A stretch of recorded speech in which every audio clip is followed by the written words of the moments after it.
Hey neighbor, welcome back to another episode of I Got It Wrong, the series where I admit fault, bias, or perhaps a total misunderstanding of a record that I should have probably dedicated more time to, or just totally made a bad call on. Today I'm going to be re-examining the fourth studio album by the Las Vegas alt-rockers The Killers, one of my favorite bands of all time. This is their 2012 album, Battle Born.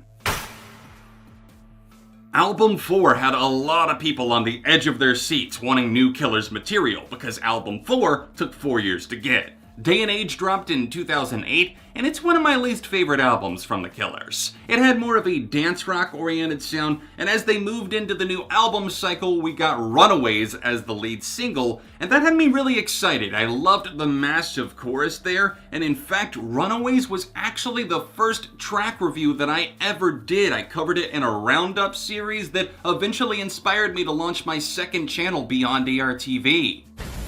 Now, onto another track review. The Killers recently released their new single called Runaways. Of course, my initial review for the album Battle Born dropped September 2012. I will always remember that for being a very busy month for major releases. There were so many albums coming out, and perhaps that played into me not getting enough time with the album. My initial criticisms seemed to revolve around the fact that the lyrics felt very done before, which ironically they addressed on their next album, Wonderful Wonderful, at the end of 2017, and also the fact that so many of the songs, they just didn't have a good enough tempo. They weren't as massive as I wanted them to be. The way Flowers seems to write and deliver his music, he seems to be going for this big thing where like every song is just this big inspired story, and really that just kind of gets old to me at times. I miss the way the Killers used to sound. Runaways was a smash from the start. I never disliked that, but I found myself not entirely loving the album. I felt that the pacing was off, that it just sat around on its thumbs, kind of brooding and not getting to the point like I wanted it to. I wanted lightning rods, I wanted explosions. It's the Killers, the massive hooks. But perhaps what I didn't see at the time as a 20-year-old was that this album had to slowly work its way into your heart. It courted you for a little bit, and now, years later, I'm starting to see why this album actually does have so many wins.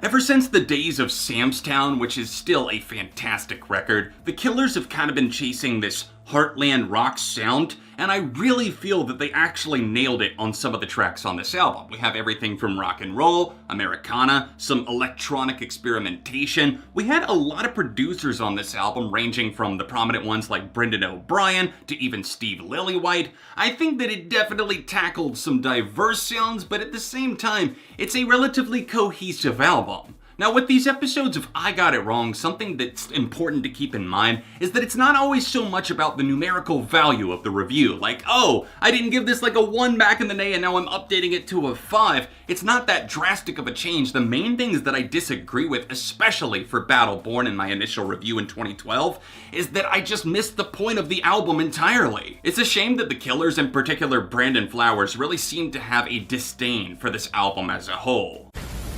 I think we were a little bit aimless on Battleborn. We were searching. You're not always going to find it. You know, we're always trying, but you're not always going to touch what you're reaching for. I get what he's saying about it feeling a bit aimless, but honestly, I think that's part of what makes Battleborn special. Unlike other Killers records that have this swagger about them where they feel like they have all the answers, this one doesn't always do that. It almost feels like it's just kind of putting the heart on the line, and I would almost at this point in time like to see more of that. I think it's worth noting that this was the final time as of now that all 4 of the Killers were both touring and in the studio. We had Ronnie, Brandon, Mark, and Dave all playing, and that can be felt. I think at times the chemistry does feel a little bit off, like maybe some of the guitars don't entirely line up with what other parts of the track are trying to say, but I don't feel that aimless is something that I would use to describe this album. I think all of the members kind of had a clear vision for this new sound that they were running with, and even in terms of the length of the album, it can feel dragged out, but beyond that short problem there's so many songs to actually sink your teeth into. I think the biggest criticism that I can form against Battleborn at this point is that many of the tracks do feel like they're trying a bit too hard to really accomplish and say something, when really it's just kind of like they're hamming it up. It's very cheesy delivery, and it works sometimes. I think that Brandon Flowers got it even better on his second solo album a couple of years after this, The Desired Effect, but on this album there are a few moments that kind of stand out like a sore thumb. If anything, I'm feeling more forgiving now towards those small problems than ever before, because I feel that the music within is something actually worth exploring. The synthesizers in the background, the scope, the music that they were able to reach and really just pull on your heartstrings with. It works from the opener of this album, Flesh and Bone, to some of its more bombastic tracks like Runaways and the title track Battleborn. Those are undeniable. Yeah, I really don't think too many people are gonna disagree when I call Runaways one of the best Killers songs ever. I think this track at the time was definitely great to me, but perhaps it's gotten even better now because I can hear those great drums from Ronnie leading into the hook, and the way that they just careen their way into it and smash the walls down, it's flawless. This is one of those tracks that screams classic Killers and is definitely going to stand the test of time. Speaking of time, one of the most slick tracks on this album that reminds me so much of Sam's Town and something that's turned into a top favorite for me is A Matter of Time. The guitars on this track are very intricate. They're plotted out, almost a bit sneaky, but this track pounces on you like a neon tiger, if you will. I think that the Killers really got everything right here. It definitely lines up, and those backing vocals, the whoa in the background, it absolutely soars and roars its way to life. Miss Atomic Bomb was originally one of the songs that I singled out as being one of the worst and most forgettable on the album, and I want to slap that older version of myself now as I hear the amazing way that they tied it into Mr. Brightside as the sequel, as the guitar riff actually works its way in around the 3-minute and 30-second mark. This track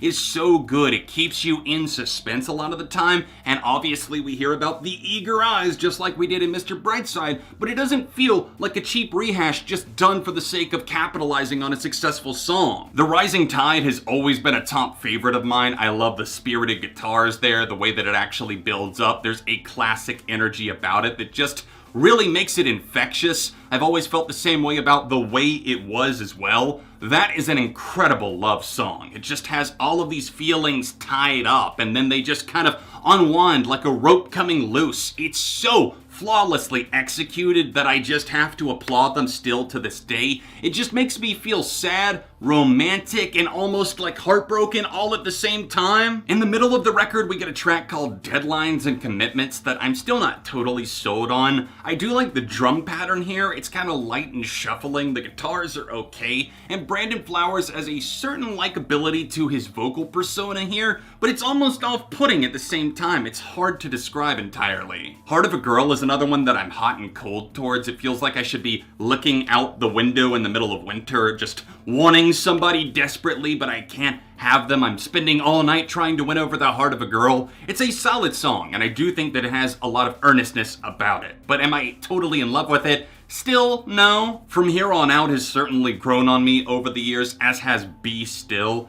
That one is gentle in the best way. I love the electronic implementations there and the acoustic guitar. I think an even bigger winner comes right after that. That's the title track, the closer of the standard edition. Battleborn does feel like that lightning rod from heaven above. It puts life back into you. The lyrics are so infectious. They lift you up. It just boosts a mood, but also gets you rallied for what's to come next in life, and especially right now, I think we could all use something like that. All those years ago, I totally dismissed Here With Me, and I regret that in hindsight because I didn't understand the song. Call it karma, call it whatever you will, but this song and the whole, oh, I don't want your picture on my cell phone, I was like, that's so cheesy back then.